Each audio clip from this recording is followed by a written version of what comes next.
बिस्मिल्लाहिर्रहमानिर्रहीम। अस्सलाम वालेकुम नाज़रीन, फरवाज एनबी न्यूज़ के प्लेटफॉर्म से मैं आपका मेज़बान नवाज भुट्टो आपकी खिदमत में हाजिर। नाज़रीन, मरियम नवाज ने नवाज शरीफ की हिदायत पर इमरान खान के खिलाफ आस्तीनें चढ़ाना शुरू कर दी हैं। अब ये मामला कहां तक पहुंचेगा और इसका अंजाम क्या होगा, इसके अलावा जो जिस तरह हमने बात की थी कि हुकूमत और पार्लियामान के दरमियान जो तसादुम की सूरत हाल है, अब आज जो पीर के रोज इजलास होगा, पार्लियामान के मुश्तरका इजलास जो होगा, जिसमें पीटीआई के जो सेनेटर्स हैं वो भी शिरकत करेंगे, लेकिन इसका अंजाम क्या होगा?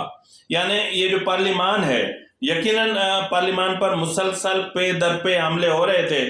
पार्लियामान के अख्तियारात को मुसलसल जो है वो चैलेंज किया जा रहा था। स्पीकर्स की रूलिंग को बार बार तहस नहस किया जा रहा था और यहां तक अदलिया पावरफुल हो गई थी कि वो अपनी मर्जी के अटॉर्नी जनरल जो है वो तैनात करवाने उसने शुरू कर दिए थे और अपनी मर्जी के जजेस को एलिवेट किया जा रहा था सुप्रीम कोर्ट में, और वो सूबे जिनका हक बनता था उनको एक तरफ रख दिया गया। लेकिन पिछले कुछ दिनों में बहुत ज्यादा डेवलपमेंट्स हुई हैं। अब वो डेवलपमेंट्स अदलिया के लिए इंतहाई खतरनाक हैं और यकीनन जो है वो पार्लियामान ने जाहिर है कि ये दो इंतहाई अहम सुतून है, यानी अदलिया और मुकन्ना। अगर इन दोनों में ही तसादुम हो जाए तो फिर मुल्क में क्या बचेगा? या तो किसी एक को सरेंडर करना पड़ेगा या तो फिर इनको बैठकर अपने हुदूद और कयूद का तयन करना पड़ेगा और अदलिया को अपना एहतसाब करना पड़ेगा, क्योंकि बात एक आध बार शिकायत की होती तो उस चीज को हम समझ भी लेते, लेकिन यहाँ शिकायत के अंबार हैं। नाज़रीन, आपको याद होगा कि एक दाऊद नामी वकील ने सबसे पहले जो है वो जस्टिस मज़ाहिर अली नकवी के खिलाफ जो है वो एक रेफरेंस दाखिल किया था, जिसमें उनके कंडक्ट और उनकी करप्शन के हवाले से कुछ चीजें सामने लाने की कोशिश की गई थी। और उसके बाद जो है वो पाकिस्तान बार काउंसिल ने भी एक रेफरेंस दाखिल किया था सुप्रीम जुडिशल काउंसिल में। और गुज़िश्ता दिनों मुर्तज़ा खान एक लॉयर हैं, उन्होंने भी जो है वो एक पिटिशन यानी जो है वो अपना सुप्रीम जुडिशल काउंसिल में दाखिल कराई है जस्टिस मज़ाहिर अली नकवी के खिलाफ। और उसके अलावा मोहम्मद खान भट्टी की जो वीडियो है उसके बाद तो कुछ बाकी नहीं बचता। तो बहरहाल नाज़रीन, अब इम्तिहान है जो है वो अदलिया का कि वो क्या करती है। भले आप जो है वो मनसब मुनसफी पर बैठकर आप जो है वो धड़ल्ले से कहें कि हम इन ऑडियोज और वीडियोस को खातिर में नहीं लाते, हम इनको नहीं देखते, लेकिन एक दिन आएगा जब आपके ये चीजें आपके सामने आएंगी और आपको इनका इंसाफ करना पड़ेगा। अगर आप जस्टिस काजी फायज ईसा, उनकी अहलिया, उनकी बेटी का एहतसाब कर सकते हैं, उनको आप जो है वो मुल्जिम बना के पेश कर सकते हैं, तो फिर जस्टिस मज़ाहिर अली नकवी को भी अपना हिसाब और अपना जो है वो देना चाहिए। और इसी में ही सबकी बेहतरी है ताकि मामला बहुत ज़्यादा ख़राब होने से बच सकें। तो नाज़रीन, जिस तरह मैंने कहा कि ये बहुत सारी चीज़ें ऐसी हुई हैं कि जो है फ्रंटमैन के जरिए हुई हैं। जिस तरह जस्टिस मज़ाहिर अली नकवी के जो फर्जंद हैं उन्होंने जो एक बार को अपना जो लॉयर फॉर्म बनाई हुई है उसको पिछले यानी थोड़े ही अरसे में यानी 400 मुकदमा तो बहुत बड़े बड़े मिले हैं और वो बहुत बड़ी फीस वाले। तो इसमें आप खुद अंदाजा करें कि कोई फॉर्म कितनी ही बड़ी क्यों ना हो, पिछले 5-8 महीने में या 1-1.5 साल में 400 बहुत बड़े मुकदमात का मिलना और फिर उन सबको जीतना, ये अपने आप में बहुत हैरानकुन है। तो बहरहाल जनाब, बहुत हैरानकुन चीजें सामने आई हैं। उसमें अगर आप देखेंगे तो एक फ्रंटमैन है अपना राजा सफदर खान, जो फ्रंटमैन है जी अपना जाहिद रफीक साहब का। और ये जो राजा सफदर है ये इंतहाई अहम बंदा है, इंतहाई अहम शख्स है। ये वो शख्स है जो पाकिस्तान से फरार होने की कोशिश कर रहा था। ये जब हालात खराब होने लगे तो इसको एयरपोर्ट से धर लिया गया। अब इनका कहना है कि जस्टिस मज़ाहिर अली नकवी ने जो है वो फेडरल एम्प्लॉयज कोऑपरेटिव सोसाइटी में इनके 2 जो है वो प्लॉट थे अब उनमें से जो है वो G17-1 में एक केनाल का प्लाट था। ये जो प्लाट है इन्होंने मजमूई तौर पर 70 लाख में खरीदे हैं, जिनकी एक्चुअल कीमत जब उस वक्त इन्होंने खरीदे थे 3 करोड़ से जायद बनती थी।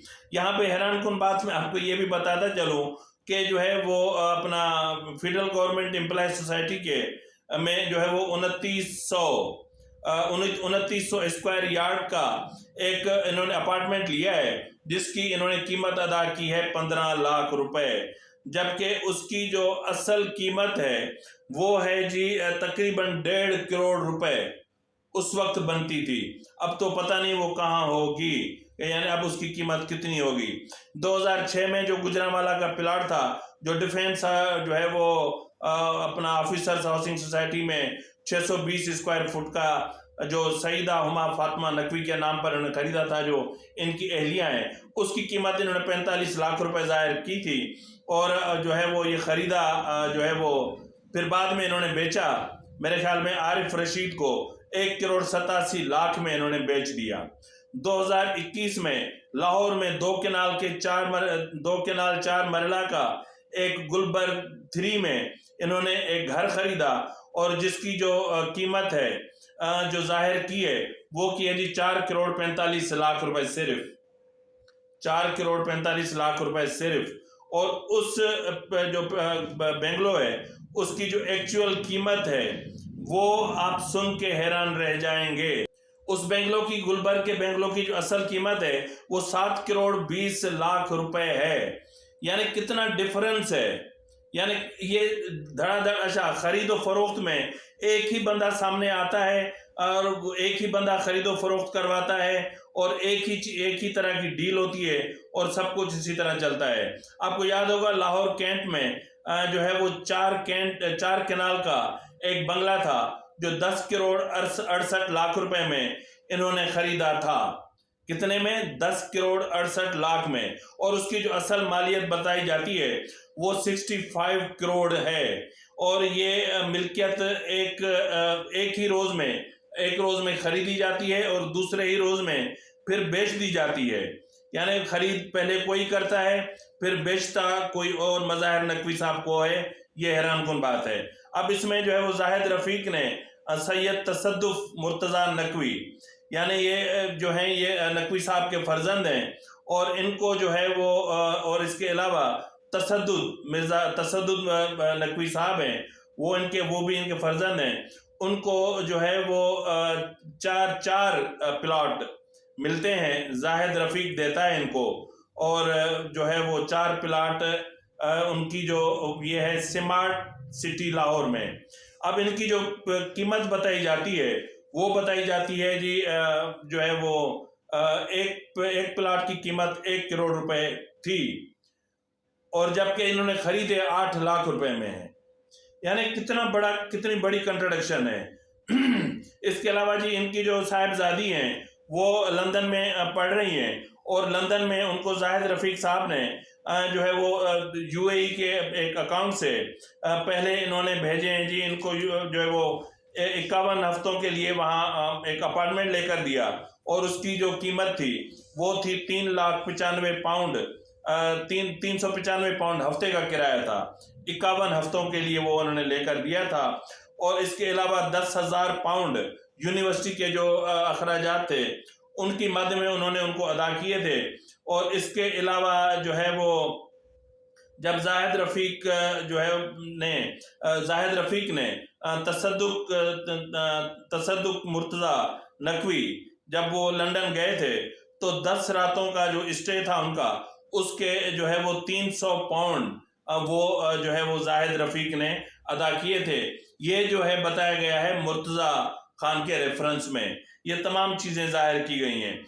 यानी मजीद ये कहा गया है कि इन नवाज़शात की जो बुनियादी वजह है वो ये है कि जो हबीब रफ़ीक हाउसिंग सोसाइटी हाउसिंग प्रोजेक्ट है उनको मुकम्मल तहफ़्फ़ुज़ हासिल रहे, और इनके जितने भी मामलात हैं वो यही साहब देखा करते थे, और इन्हीं के हुक्म पर कई मुलाजमीन, कई अफसरान, कई सिविल जज, एडिशनल डिस्ट्रिक्ट जज इनके यानी मज़ाहिर अली नकवी साहब के हुक्म पर ट्रांसफ़र हुए। कुछ मुख्तार का ट्रांसफ़र हुए, कुछ तहसीलदार ट्रांसफ़र हुए, कुछ जो है वो तप्पेदार ट्रांसफ़र हुए, पटवारी ट्रांसफ़र हुए, यानी जो इनका काम नहीं करता था उनको ट्रांसफ़र कर दिया जाता था।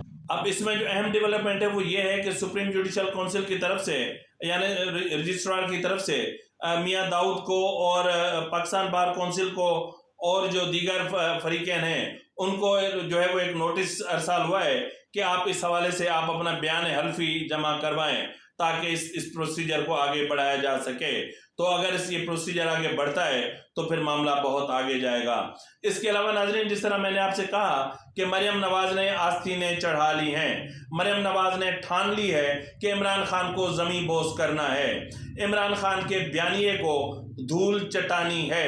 इसके लिए उन्होंने नवाज शरीफ से जो हालिया हिदायत ली हैं उसकी बुनियाद पर गुज़िश्ता रोज़ अहम इजलास हुआ और उस अहम इजलास के बाद ये फैसला किया गया कि अब बस, अब बहुत हो गया। अब जो होगी ना, अब आमने सामने होगा सारा मामला, अब सब कुछ आमने सामने होगा, क्योंकि अब बहुत हो चुका। अब इमरान खान के बयानिए को शिकस्त देने के लिए मरियम नवाज अब उनके इमरान खान के जितने भी हैंडलर्स हैं, जितने भी सपोर्टर्स हैं, जिन्होंने इसको ग्रो किया, जिन्होंने इसकी परवरिश की, जो इनको सियासत में लेकर आए, जिन्होंने इनसे धरने करवाए, जिन्होंने इनसे जुलूस करवाए, जिन्होंने इनसे लॉन्ग मार्च करवाए, उन सब के पर्दे चाक करने का मिशन लेकर अब मरियम नवाज निकल पड़ी है। मैंने कहा ना कि बहुत भयानक सिचुएशन है। अब इस वक्त किसी को ये नहीं पड़ी कि आईएमएफ हमें पैसे नहीं दे रहा। आईएमएफ की नई शराइत हैं कि पहले आपके दोस्त ममालिक आपको पैसे दें तो फिर हम आपको पैसे देंगे। उनकी नई कंडीशंस हैं कि पहले चाइना आपको पैसे दे, पहले यूएई आपको पैसे दे, पहले सऊदी अरब आपको पैसे दे, पहले कतर आपको पैसे दे, फिर हम आपको पैसे देंगे। यानी 1 अरब सम डॉलर्स के लिए मतलब हमें तिगनी का नाच नचाया जा रहा है, लेकिन हुकूमत को इस चीज की परवाह नहीं है। और यही वो मामला है जो इमरान खान को इरिटेट करता है। यानी हुकूमत को परवाह क्यों नहीं, हुकूमत खौफजदा क्यों नहीं होती, हुकूमत इसके बयानिए से क्यों नहीं डरती, हुकूमत इसके दबाव में क्यों नहीं आती, और क्या वजह है कि हुकूमत इसके किसी भी दबाव को खातिर में नहीं लाती। तो इस सिचुएशन में इमरान खान खुद दबाव का शिकार हो जाते हैं और उधर से आदिल राजा इमरान खान को एक दिन छोड़ के दूसरे दिन ऐसा वीलाग ठोकता है कि इमरान खान आपको पता है कि अदालतों में दुल्हन बन के और छुई मुई बन के घूम रहे होते हैं। ये लीडर का काम नहीं है। लीडर बन, लीडर का जिगर शेर का होता है। तो अब लीडर बनेंगे तो ही आप में एक पॉलिटिकल विजन आएगा। ये क्या कि आप एक तरफ बोलते हैं कि आईजी मेरा कत्ल करवाना चाहते हैं और दूसरी तरफ आपने पंजाब पुलिस के 130 जो है वो पुलिस एहलकार रखे हुए हैं। ये कहाँ की शराफत है? कुछ हया होती है, कुछ शर्म होती है। इसी के साथ ही नाज़रीन अपने मेजबान नवाज भुट्टो को इजाजत दीजिए। फी अमानिल्लाह।